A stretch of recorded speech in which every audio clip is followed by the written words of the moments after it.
नाज़रीन अस्सलाम वालेकुम। उम्मीद है आप खैरियत से होंगे। जंग के हवाले से कुछ ताज़ा तरीन अपडेट्स आपके साथ शेयर करनी है। नाज़रीन, गुज़श्ता 2-4 दिनों में जो अहम तरीन डेवलपमेंट्स हुई हैं इस वक्त गज़ा के हवाले से, फ़लस्तीन के हवाले से, वो सारी की सारी जो है अपने आज के इस व्लॉग में आपके साथ डिस्कस करेंगे। नाज़रीन, अमरीका की जो एयर बेसेस हैं उर्दन में, उनके ऊपर हमला हुआ है जिसके नतीजे में अमरीका को भारी जानी और माली नुकसान का सामना करना पड़ा है। और उसका जो सारा इल्ज़ाम है अमरीका ने वो ईरान के ऊपर आयद करते हुए कहा है कि हम ईरान से बदला लेंगे, और ये उन्होंने ईरान को वार्निंग जारी कर दिया। नाज़रीन, बड़ा हाई टेम्परेचर जो है इस वक्त उस जंग में चल रहा है, और उसके साथ ही नाज़रीन पाकिस्तान के ऊपर भरपूर दबाव है अमेरिका की तरफ से कि आप जो है रेड सी के अंदर बाबुल मंदब में आके पाकिस्तान जो है वो अमेरिका के उस अलायंस को ज्वाइन करे जो कि अमेरिका ने जो है यमन के खिलाफ बनाया है। और ये अलायंस जो है गजा के मुसलमानों के बुनियादी तौर पर खिलाफ बना है, और इसमें एक मुसलमान मुल्क पाकिस्तान से ये मुतालबा किया जा रहा है कि आप भी जो है इस अलायंस को आकर ज्वाइन करें। अब क्या पाकिस्तान ये अलायंस ज्वाइन करेगा और किस तरह से जो है पाकिस्तान अमेरिका से माजरत करेगा अगर तो पाकिस्तान ने ये अलायंस ज्वाइन नहीं करना, इन सभी पहलुओं के ऊपर अपनी आज की इस वीडियो में बात करेंगे। लेकिन उससे पहले आपसे रिक्वेस्ट है इस चैनल को सब्सक्राइब कर दें, साथ जो बेल आइकन है उसके ऊपर भी लाजमी क्लिक कीजिएगा ताकि वो तमाम तर खबरें जिनकी कवरेज मेन स्ट्रीम मीडिया के ऊपर नहीं हो रही वो आपको इस एक प्लेटफॉर्म के ऊपर जो है वो मिल सके। तो नाज़रीन, 2 दिन पहले की बात है, उर्दन में जो है अमेरिका की एक एयर बेस थी उसके ऊपर एक हमला हुआ, और उस हमले के नतीजे में 3 से 4 जो अमरीकी फौजी हैं वो हलाक हो गए और मुतअद्दिद जो है जख्मी हुए। भारी माली नुकसान का भी अमेरिका को वहां पर सामना करना पड़ा, और उसके जवाब में नाज़रीन अमेरिका ने इस हमले की पूरी जो जिम्मेदारी है वो ईरान के ऊपर आयद कर दी है। और उन्होंने कहा है कि जो कुछ भी ये हमारे खिलाफ इस खित्ते में हो रहा है, हमारी एयर बेसिस के ऊपर अटैक्स होते हैं,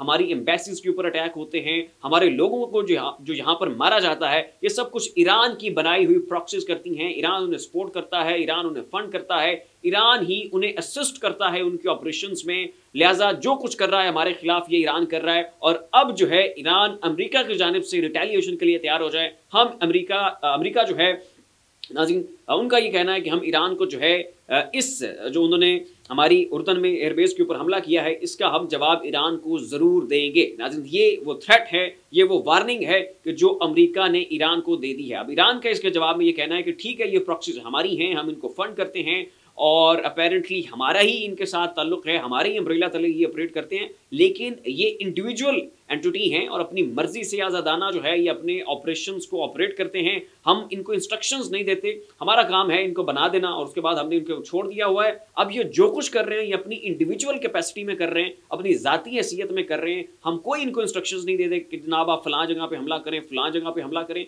तो जो कुछ भी ये कर रहे हैं ये अपनी ज़ाती हैसियत में कर रहे हैं। कोई भी मुल्क जो है वो ईरान के ऊपर हमला करने का ना सोचे। नाज़रीन, ये जवाबी तौर पे कहना था ईरान का, और उस हमले की जो जिम्मेदारी है ये इराक की एक मिलिशिया ने एक्सेप्ट कर ली है, जबकि हमला जो है ये शाम की सरजमीन से अमेरिका की उस एयरबेस के ऊपर किया गया था। आगे नाज़रीन अगर आप आएँ तो इस वक्त रेड सी में बड़ा तमाशा लगा हुआ है।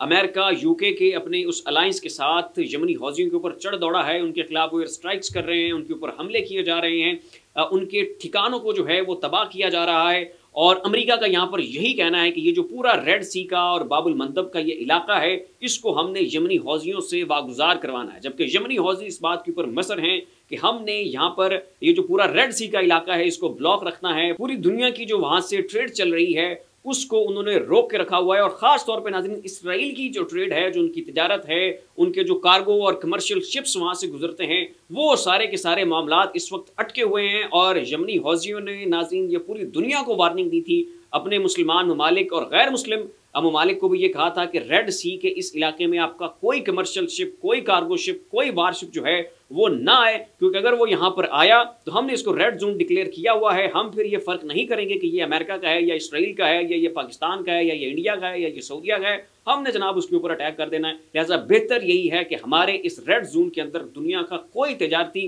काफिला, कोई बहरी जहाज जो है वो दाखिल ना हो। और नाज़रीन, गुज़श्ता अपने व्लॉग्स में मैं आपको बता चुका हूँ कि कैसे पाकिस्तान का एक बहरी जहाज वहाँ पर उस रीजन में गया, फिर इंडिया का एक बहरी जहाज जो है वो भी उनकी हदूद में गया तो उन्होंने उसको भी अटैक कर दिया। और उसके बाद ही बुनियादी तौर पर जो है अमेरिका ने यमन के ऊपर जो है वो बाकायदा एयर स्ट्राइक्स का आगाज़ किया था। तो इस वक्त नाज़रीन पाकिस्तान के ऊपर अमेरिका की जानिब से ये दबाव डाला जा रहा है कि पाकिस्तान यमनी हौजियों के खिलाफ बनने वाले उस अलायंस में जाकर अमेरिका का इत्तेहादी बने, दोस्त बने और पाकिस्तान वहाँ पर रेड सी में बैठ के ऑपरेट करे। और इस हवाले से भी पहले मैं अपने गुज़श्ता व्लॉग्स में बात कर चुका हूँ कि पाकिस्तान की जो नेवी वारशिप्स हैं वो वहाँ पर गए हैं और इसके ऊपर पाकिस्तान की हुकूमत के ऊपर फिर दबाव डाला और कहा गया, पूछा गया, लोगों ने पूछा कि आप किस हैसियत में और क्यों जो है आपने वहाँ पर अमेरिकन अलायंस को ज्वाइन किया है। आपको पता नहीं है कि वो अलायंस जो है हमारे मजलूम गजा के मुसलमानों के भाइयों के खिलाफ बना है और यमनियों के खिलाफ बना है। तो पाकिस्तान का नहीं हक बनता था कि ये एक बरादर इस्लामी मुल्क है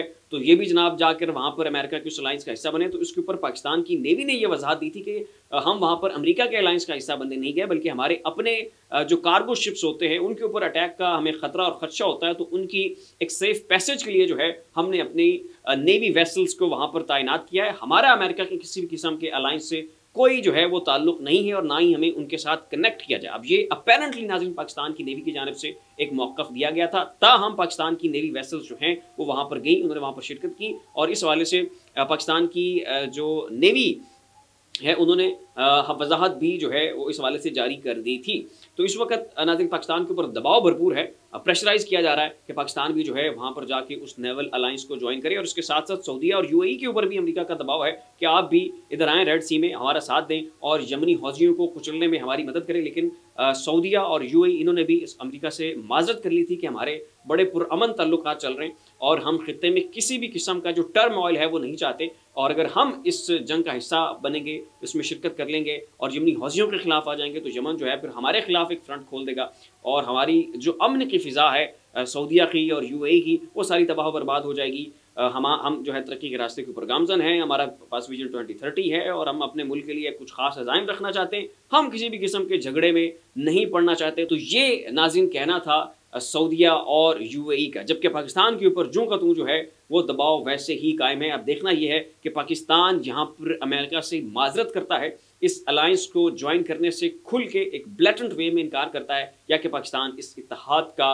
खुफिया तौर पे हिस्सा बन जाएगा, इसका पता नाज़रीन आने वाले वक्त में चलेगा। जहाँ तक बात नाज़रीन इस वक्त शहादतों की है तो तकरीबन 27,000 के लगभग शहादतें जो हैं इस वक्त गजा में हो चुकी हैं। 27,000 का फिगर बहुत बड़ा फिगर है और इतने छोटे से टाइम स्पैन में इतनी बड़ी शहादतों का ये तादाद ये बहुत मैसिव है। और ये इसराइल की जो ब्रुटैलिटी है, उनका जो जुल्म है और जैसे वो मजलूम मुसलमानों के ऊपर जुल्म व इस्तबदाद की इंतहा कर रहे हैं, उसके ऊपर ये एक बहुत बड़ा सवालिया निशान है कि कोई उन्हें रोकने वाला नहीं है, कोई उन्हें टोकने वाला नहीं है। पूरी दुनिया के इतने बड़े बड़े इदारे जो हैं वो वहाँ पर चुप करके बैठे हुए हैं, कोई जो है उनका बाजू पकड़ के ये नहीं कहने वाला कि यार आप यहाँ पर इंसानी हकूक़ के खिलाफ वर्जियाँ कर रहे हैं या इस तरह आप जिनोसाइड ना करें। जंग लड़ने के भी कुछ तकाजे होते हैं, जंग लड़ने का भी एक असूल होता है, कायदा होता है, कुछ कवानीन होते हैं, उनको मद्देनजर रखते हुए जंग को जो है उसको एग्जीक्यूट किया जाता है। लेकिन ना तो वहाँ पर बच्चों का ख्याल रखा जा रहा है, ना औरतों का ख्याल रखा जा रहा है। दरसगाहें, तालीमी इदारे, यूनिवर्सिटीज़, मसाजिद, हस्पताल, हर एक चीज़ को जो है बिला इम्तियाज़ खुल के जो है अटैक किया जा रहा है। और बाकी मुसलमान उम्मा है ये हाथ पे हाथ धरे बैठी है। ये वाहिद साउथ अफ्रीका है जो इन्होंने हिम्मत की और ये वहाँ पर आलमी अदालत में गए और वहाँ पर इन्होंने इसराइल के ख़िलाफ़ केस किया। वो केस ये जीत गए, लेकिन ये इस जंग को फिलफौर बंद करवाने में कामयाब नहीं हो सके। तो ये थी नाज़रीन अब तक की गज़ा की जंग के हवाले से कुछ अहम तरीन अपडेट्स। इस पर आपकी राय क्या है उसका इज़हार नीचे कमेंट बॉक्स में ज़रूर कीजिएगा। फिर वक्त इतना ही। ऐसी मज़ीद वीडियोज़ के लिए देखते रहिए हमारा यूट्यूब चैनल, फेसबुक पेज। अपना और अपने अज़ीज़ व अक़ारिब का ख्याल रखिएगा। अल्लाह हाफ़िज़।